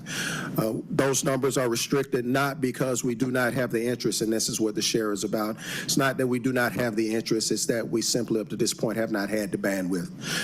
The bandwidth to hire members for Atlanta Fire Rescue. As you well know, I've shared with you in the past that it takes roughly 12 to 14 months to hire to train someone to go into the fire stations at the EMT advanced level and certified state Georgia firefighters. And so we continue to train. We currently have 118 recruits in our midst. And so in our new public safety training environment, we're very happy to explore what does it look like increasing the bandwidth of what we can have programming-wise in that environment. And so we're working to get a number in that space to see how many people can we actively train while doing incumbent training and sharing the public safety training center with our public safety partners. It's a new environment, and we're extremely excited to be working and training alongside APD.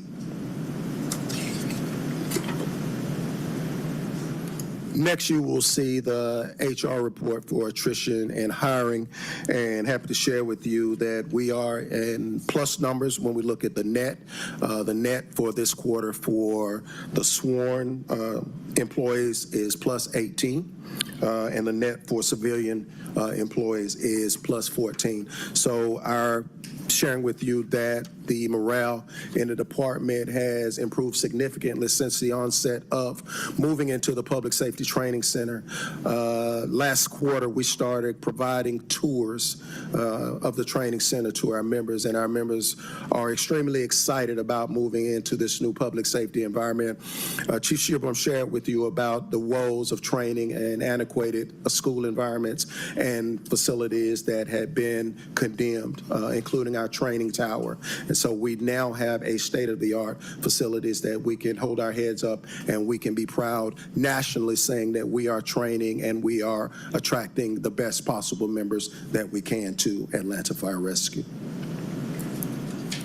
Next, you will see a slide just showing you a detail of our community engagement. Atlanta Fire Rescue remains committed to serving the citizens of Atlanta, not just when the red lights are on, but when our members are in the community, are in need. And so we continue to attend the NPU meetings in person where possible, continue to have the smoke detector blitzes where we have events to occur in our communities.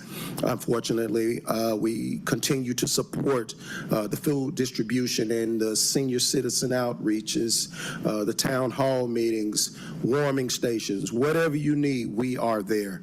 And we will continue to support the citizens of Atlanta with whatever the communities need, the NPUs need, as well as our council districts need. So thank you for your support of Atlanta Fire Rescue.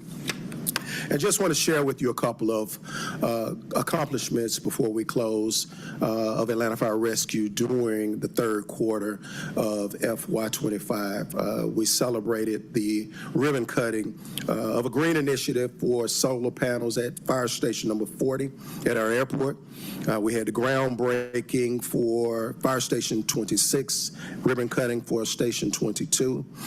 We graduated 29 recruits during that quarter, as well as our inaugural ACERT program kicking back off with 8 graduates in our citizens response team being trained. The Mayor's Office of Diversity had a Women of Impact Awards where we had 9 members of our department that were nominated for awards. And we continued our promotions to lieutenant and captain, completing our second process and officially putting us back in the cycle of promotional processes as required by our city code. And with that, I will open the floor up for questions, and that is the close of my report to you today. Thank you. Do we have any questions from the body? The Honorable Antonio Lewis.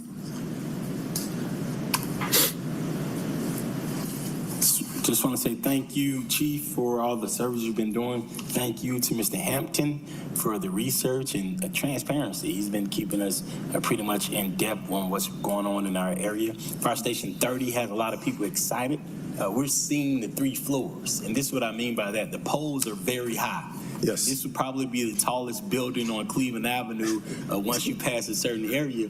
And because of the community room and the slides, I'm happy because of this. So super happy about that. Also happy about the program we've been working on for 3 years that we finally got going with the high schools and our partnership with our local technical college, right? The one that got built for the city. Correct. If you look at the history of it, Atlanta Technical College. And so our partnership, that brand new partnership that we can actually train some high school students in the city of Atlanta to be Atlanta Fire Department firefighters. So that gap that we have can actually be shortened. And super happy about both South Atlanta and Carver High Schools both being potential partners in that program. And I saw that first cohort in South Atlanta already getting ready to sign up to go off. So, and at Carver. So thank you for those programs that you brought to the city of Atlanta and for a way to be inspired and for a way to build some more youths, some more Mr. Hamptons, some more people that grow up in this city who have an opportunity to step into a lane that I myself didn't have the opportunity when I was in high school because of that program being that we're 10th and 11th graders, 10th, 11th, and 12th? 11th to 12th, correct. 11th and 12th graders can start already going to Atlanta Technical College. If you're at Carver and South Atlanta, both schools in District 12, you can go to Atlanta Technical College. And a lot of our students, they leave at 12 o'clock, 12:30. And some of them, they go to, I'm noticing it, right? Because I got nephews. I call all of them my nephews and nieces. They work at the Kroger's on Metropolitan Parkway. And they go to work at about 5 o'clock. Yeah. But they leave school at 12. And so you just gave them a gap. So once again, thank you for that program. And the one request that I have for you is, can you look into positions that people don't have to have these certifications? And I'm thinking about positions in the new public safety training facility where people can clean the building, where people in the city of Atlanta can work in fire stations, where they can be janitors, where they can be entry-level positions where they don't need certifications. And if you and I can work on a job fair so we can fill all of those positions first, because that's low-hanging fruit. So we do know that the best way to middle class, the best way to bring some social mobility to anybody is a city job. So truly appreciate if you and I can work on, if you can tell me, if you can send a list of the positions that people don't need certifications for. Gotcha. In the fire department. Gotcha. Thank you again. And thank you for your support so much, especially on the cadet program. I know that people want to be firefighters. My nephews, personal nephews too, but they're all signing up for that program because it's legit a way to be they guarantee gonna be middle class people, guaranteeing it's a real good career that folks want. So thank you for entering that. I never knew how many people want. I had an inkling, but I never knew how many of our young men and women at these high schools were gonna want that program. And you need to do a boots on the ground video, right? So well, we keep boots on the ground. So your department, I'm asking y'all to do one. We just seen the other one. Let's see if y'all gonna trend the same way. And also talk about that entry-level point that APS students have. It's a specialty because y'all pay the most money. We made sure that we're buying more trucks than for us. Now that we have enough trucks for the city, you are doing the work of the ambulance because you've actually picked up kids who had broken legs in my district from you before. Correct. So if you can, do your boots on the ground. Let's promote this. Let's promote this program and let's promote this job because we do know people want that job. Definitely will do. And also, our fire chief grew up in Atlanta as well. That's why I said Our fire chief grew up in Atlanta. I know they want to be like Mr. Hampton and our fire chief. I'm very specific. He's Southside like me. He might be from Cleveland Avenue. That's how he's George High. That's how Southside he is almost. Benjamin Mays, both of them, Benjamin Mays High School. The Honorable Byron D. Amos. Yes, sir. Chief, thank you, as always, to you and the men and women of the fire service. I want to say thank you. It's the small things that count. And, you know, when you sit here and you give us the update on apparatus and how they're being repaired, being put back in service, I used to take pride when 16 1s and 11s pull up, and on the side of the truck was that number and the front was that name. We got away from that. We got away from that because I knew we had to switch out, apparatus to where it could be better service in the city of Atlanta. But now that we got apparatus in, now that we had done an investment, now when ones pull up, it's peeping ones that's there. The 16 pull up, it's the 16 units that's there. So beginning to smile and take pride in that again. So thank you for the men and women of that leadership. Also, thank you for mentioning the renovations we're doing at Wands. That's where I put some of my discretionary money into. So we're getting around to that. And then just looking into the future, because I really believe the rehab of Station 16 is on the way. If we could start a community conversation, because we understand the history behind the fire station itself being the first integrated, but going even further back than that, the history of the land being the home of Tiger Flowers. If we can begin to hold a conversation on how we honor and respect all of that history, but still delivering a state-of-the-art fire station to the men and women and to the community. I don't want that community to, once the money gets here, to prolong the effort. So if we can just start thinking about what that conversation looks like. So when the money get here, probably FY27, put that out there again, FY27, renovate Station 16, that conversation, we can move forward with that conversation. So thank you. Absolutely. And thank you, Councilmember Bond, for helping us get that sign back up. It is up. I got some pictures. The Honorable Michael Julian Bond. Thank you, Madam Chair, and thank you, Chief. And it's good to hear that the historic sign is back up there. Station 16 saved my life when I was a baby from a fire that my older brother started chasing a squirrel on the back porch. So we are all heavily invested in that particular station because of its rich history and what it means to that West Side community. But Chief, I want to thank you again for a very thorough presentation. And my questions to you are going to mirror what I asked Chief Shearbaum about our standing allotment of firefighters. How close are we to that? And we'll start with that first. Okay.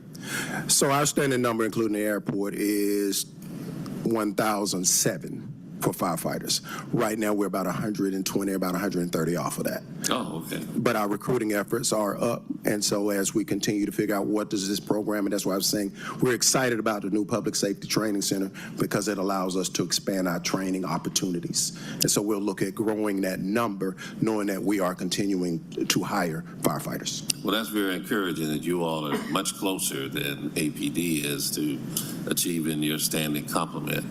But how is the morale of the firefighters? So the morale right now is through the roof. I mean, it's really hard to believe. I almost have to pinch myself knowing that I got trained in one of those old schools.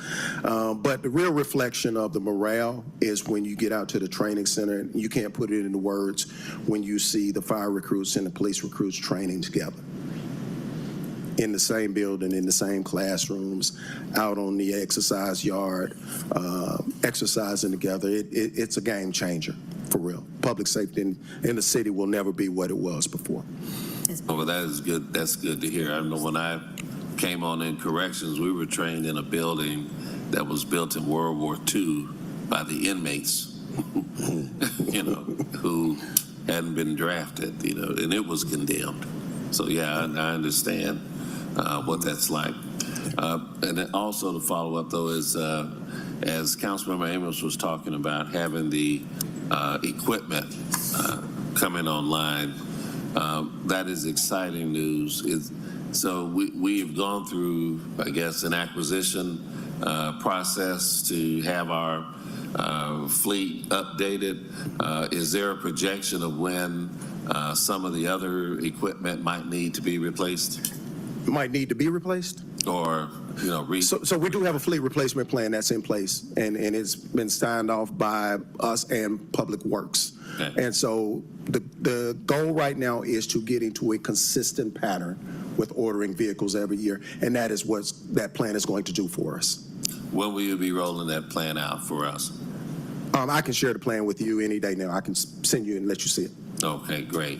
And I guess finally, what I would ask again is to follow up with, again on Councilmember Amos, is the projections for Station 16. He mentioned 2027 budget year.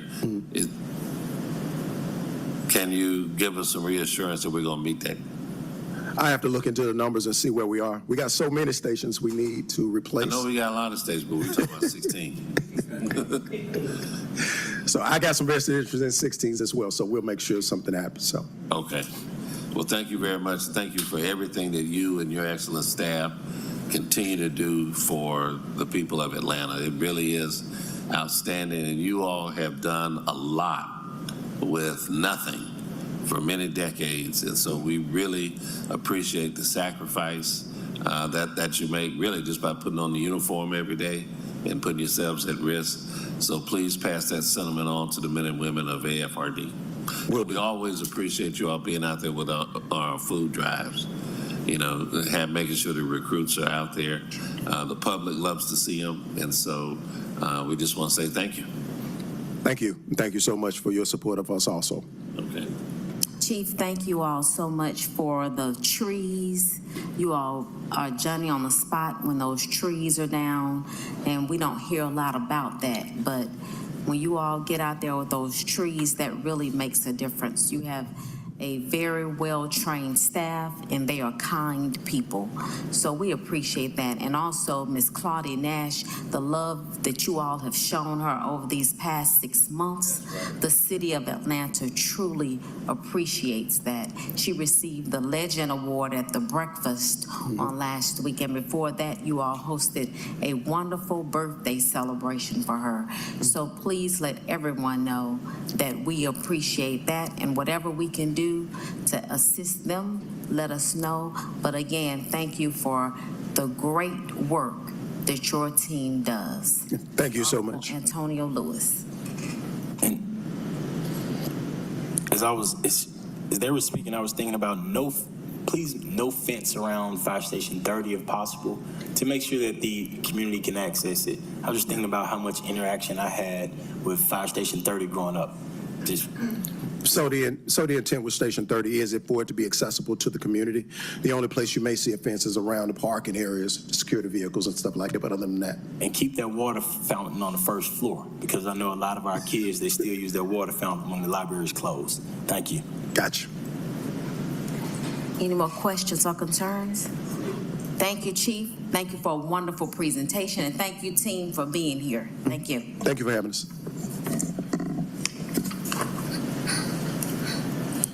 Madam Chair, if we can please motion to adopt the agenda and the minutes. Can we have a motion to adopt the agenda? Moved by the Honorable Antonio Lewis, seconded by the Honorable Byron Amos. Please open the vote. Vote is open. Vote is closed. 4 yeas, 0 nays. The agenda has been adopted. Can we have a motion to approve the minutes? Moved by the Honorable Antonio Lewis, seconded by the Honorable Byron D. Amos. Please open the vote. Vote is open. Oops, 1 second. Vote is open. Vote is closed. 4 yeas, 0 nays. The minutes have been approved. Madam Chair, that brings us to our communications. If there are no objections, when we take items 1 and 2 together. Please proceed. Item number 1, 25C0060, a communication from Tony Roberts, Executive Director and CEO of the Atlanta Bar Association, submitting the appointment of Mr. Miguel Dominguez to serve as a member of the Atlanta Citizens Review Board. This appointment is for a term of 3 years. And item number 2, 25C0061, a communication from Lyndon Waller, Deputy Director at Georgia Coalition for the People's Agenda, submitting the appointment of Ms. Anjanta Gordon Estes, serve as a member of the Atlanta Citizens Review Board. This appointment is for a term of 3 years. Madam Chair, the recommendation is to hold these 2 items to allow the appointees to appear before the committee. So moved. Seconded by the Honorable Byron D. Amos. Please open the vote. Vote is open.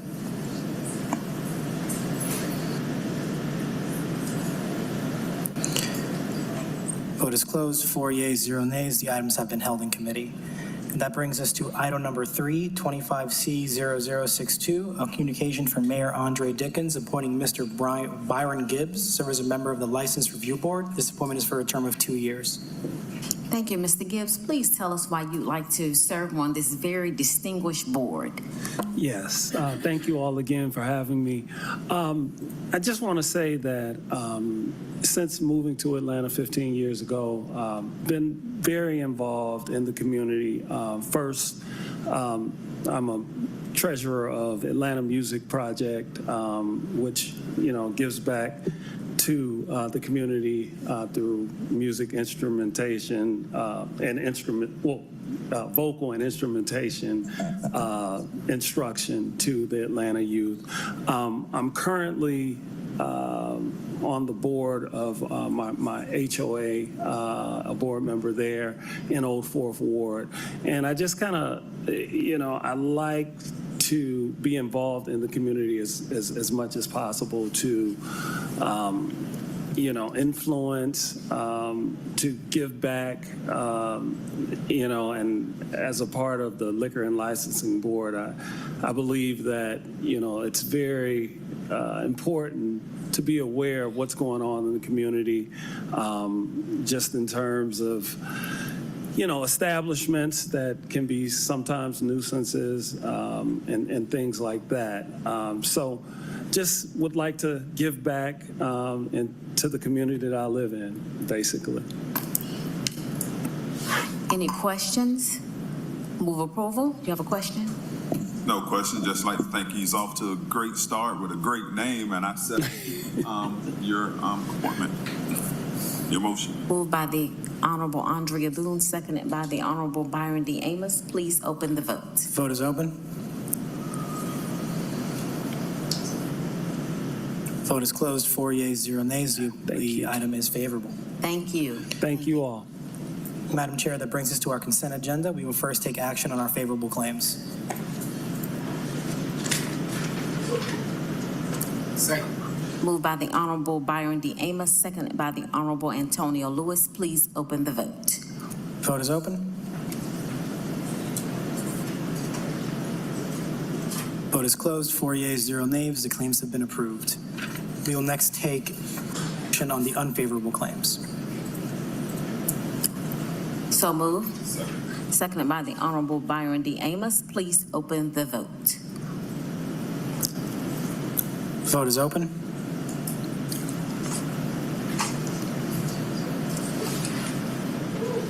Vote is closed. 4 yeas, 0 nays. The unfavorable claims have been adversed. Madam Chair, that brings us to our ordinances for first reading, starting with item number 1. It says 25-01270, an ordinance by Public Safety and Legal Administration Committee to waive Division 4 of Chapter 2, Article 10, the Procurement and Real Estate Code, to authorize the mayor or his designee to retroactively exercise a third renewal option under the agreement number listed herein. AFRD Online Training Management System Special Procurement Agreement to provide online annual firefighting and medical certification with the contractor, Target Solutions Learning LLC, on behalf of the Atlanta Federal Rescue Department for a term of 1 year, retroactively effective from February 6, 2025 through February 5th, 2026, in an amount not to exceed $97,075.00, to ratify services rendered in connection with the agreement beginning February 6, 2025. All contracted work to be charged to and paid from the fund, department, organization, and account number listed herein, and for other purposes.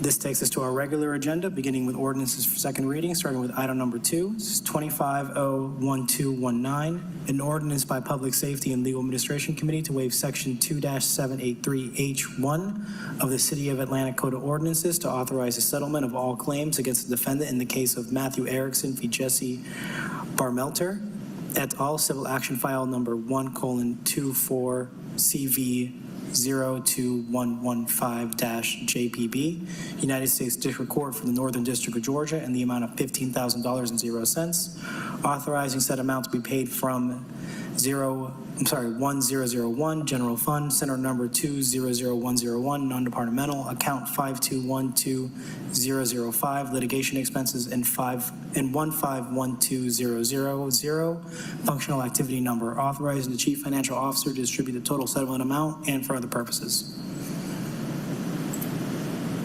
Do we have a motion? So moved. Moved by the Honorable Antonio Lewis, I will second that motion. Please open the vote. Vote is open. Vote is closed. 4 yeas, 0 nays. The item is favorable. This brings us to item number 3, 25-01260, an ordinance by Councilmember Alex Wan to amend Chapter 10, Alcoholic Beverages of the City of Atlanta Code of Ordinances, Section 10-552, to revise the signature requirements for alcohol licenses, the signage requirements for alcohol licenses, and for other purposes.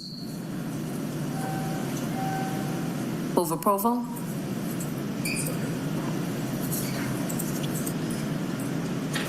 Vote is open.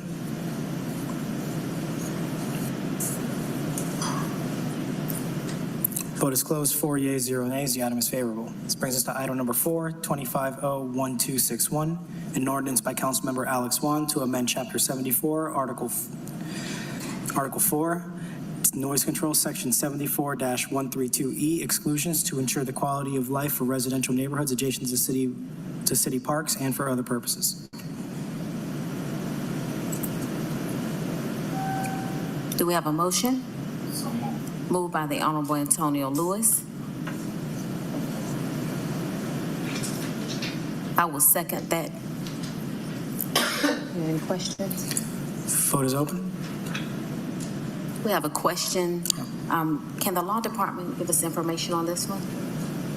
Thanks. So I want to move my motion Want to remove it? until the law department gives us. Good afternoon, Amber A. Robinson, City of Atlanta Department of Law. My concern is less legal, but I had been informed, and if there could be some confirmation that the sponsor wanted to hold this particular paper. I can look it too. I will make a motion to hold. Second. Seconded by the Honorable Antonio Lewis. Please open the vote. Vote is open.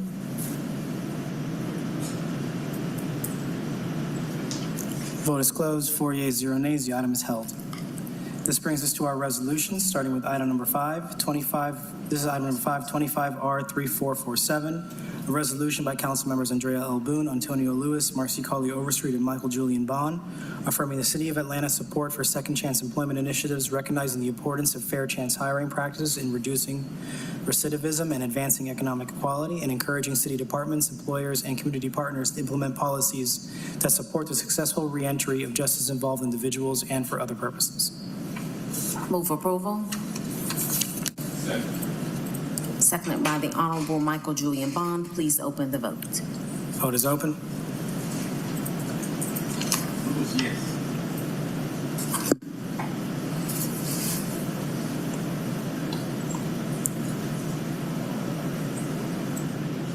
Vote is closed. 4 yeas, 0 nays. The item is favorable. This brings us to item number 6, 25R3492, a resolution by Public Safety and Legal Administration Committee authorizing the mayor or his designee to exercise the first renewal option for a contract number listed herein, annual contract for captains and lieutenants promotion testing with Morris and McDaniel Incorporated on behalf of the Atlanta Fire Rescue Department for a term of 1 year effective from May 25th, 2025 through May 24th, 2026, in an amount not to exceed $370,000.00. All contractor work will be charged to and paid from the fund, department, organization, and account number listed herein and for other purposes. Move approval. Seconded by the Honorable Byron D. Amos. Please open the vote. Vote is open.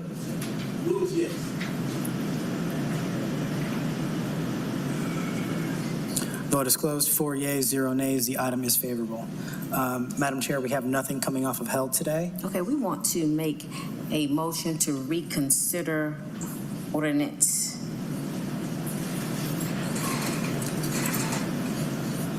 Reconsider the alcohol signage ordinance as well. Okay. Make a motion to reconsider that. This is item number. That's 25-0-1260. What did you say? No, that's not. It's that. Yeah, this is item number 3. Item number 3.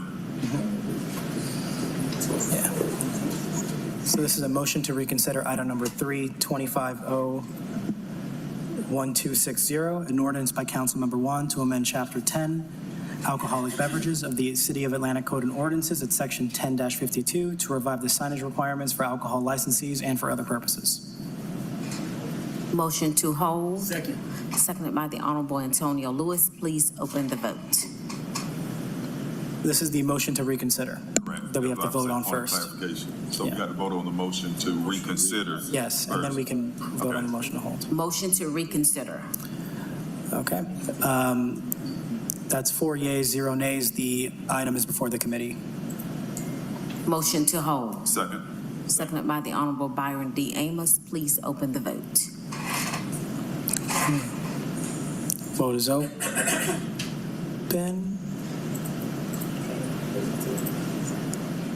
Can you repeat the mover and the seconder, please? Boone and Amos. Thank you. All right, vote is open.